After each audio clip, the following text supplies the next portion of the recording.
Hi, ഇതിവിടെ ഇരിക്കട്ടെ. ഇന്ന് എൻ്റെ ഒരു ഫ്രണ്ട് വിളിച്ചായിരുന്നു. He was recently diagnosed with diabetes. അപ്പോൾ അവൻ്റെ മെഡിസിൻസിൻ്റെ കാര്യം ഡിസ്കസ് ചെയ്യുമായിരുന്നു. അപ്പോൾ I asked him about his blood pressure. അപ്പോൾ അവൻ പറഞ്ഞ് ഫസ്റ്റ് റീഡിങ് കുഴപ്പമില്ല, പക്ഷേ താഴത്തെ റീഡിങ് കുറച്ച് കൂടുതലാണ്, ഒന്നും ചെയ്യേണ്ടെന്ന് പറഞ്ഞു. അപ്പോൾ ഞാൻ ആലോചിച്ചു, അതെന്താ ഒന്നും ചെയ്യേണ്ടാത്ത? അത് ഇമ്പോർട്ടൻ്റ് അല്ലേ?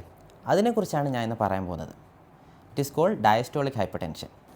ഇതറിയാമല്ലോ, ഇതാണ് നമ്മുടെ ബി പി അപ്പാരറ്റസ്. നമ്മൾ ഒരാളുടെ ബി പി ചെക്ക് ചെയ്യുമ്പോൾ നമുക്ക് 2 റീഡിങ്സ് കിട്ടും. മേളിലത്തെ റീഡിംഗ് ആണ് സിസ്റ്റോൾ റീഡിംഗ്, താഴത്തെയാണ് ഡയസ്റ്റോൾ റീഡിംഗ്. അപ്പോൾ ഇന്ന് ഞാൻ കൂടുതൽ ഡിസ്കസ് ചെയ്യാൻ പോകുന്ന ഈ ഡയസ്റ്റോൾ ബ്ലഡ് പ്രഷർ മാത്രം കൂടുമ്പോഴാണ്.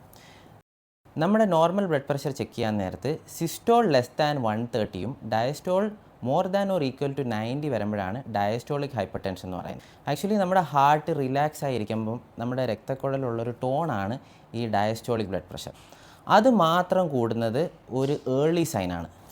ഇനി ഡയസ്റ്റോളിക് ഹൈപ്പർ ടെൻഷൻ നമുക്ക് നെഗ്ലക്റ്റ് ചെയ്യാമോ? നോ, നമ്മൾ കെയർഫുൾ ആയിരിക്കണം. It is an early sign of നമുക്ക് വരാൻ പോകുന്ന ബ്ലഡ് പ്രഷർ, അല്ലെങ്കിൽ നമ്മൾ കഴിക്കുന്ന സോൾട്ടിൻ്റെ അളവ് കൂടുതലാണ്, അല്ലെങ്കിൽ നമ്മുടെ വെയിറ്റ് കൂടുന്നത്, അല്ലെങ്കിൽ നമ്മളൊരു മെറ്റബോളിക് സിൻഡ്രോമിലോട്ട് പോകുന്നത്, അല്ലെങ്കിൽ നമ്മൾ കൂടുതൽ സ്ട്രെസ്ഫുൾ ആയിട്ടിരിക്കുന്നത്. ഇതിൻ്റെ ഒരു ഏർലി ഇൻഡിക്കേറ്ററാണ് ഈ ഡയസ്റ്റോളിക് ഹൈപ്പർ ടെൻഷൻ. ഇനി ഡയസ്റ്റോളിക് ഹൈപ്പർ ടെൻഷൻ നിങ്ങൾ കൺട്രോൾ ചെയ്യണോ? യെസ്. കൺട്രോൾ ചെയ്തില്ലെങ്കിൽ എന്തോ പറ്റും? ഡെഫിനറ്റ്ലി വിത്തിൻ ഒരു 5 to 10 years നിങ്ങളൊരു ഫുൾ ഫ്ലെഡ്ജ് ഹൈപ്പർ ടെൻസീവ് പേഷ്യൻ്റായിട്ട് മാറും. ഇനി ഇതെങ്ങനെ കൺട്രോൾ ചെയ്യും? ഈ ഒരു സ്റ്റേജിൽ അറ്റ്ലീസ്റ്റ് ഒരു ഫസ്റ്റ് 6 months നമുക്ക് മെഡിസിൻസ് വേണ്ട.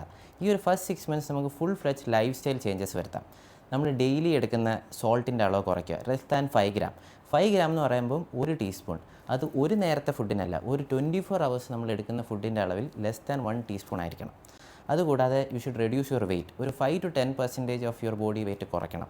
അതുകൂടാതെ നിങ്ങളുടെ സ്ലീപ്പ് റെഗുലറൈസ് ആക്കണം, സ്ട്രെസ്സ് കുറയ്ക്കണം. You can do some yoga, regular exercise. And finally avoid processed food. ഇതേപോലെ ഒരു 6 months നിങ്ങൾ കൺട്രോൾ ചെയ്തിട്ട് വീണ്ടും ബ്ലഡ് പ്രഷർ ചെക്ക് ചെയ്യുക.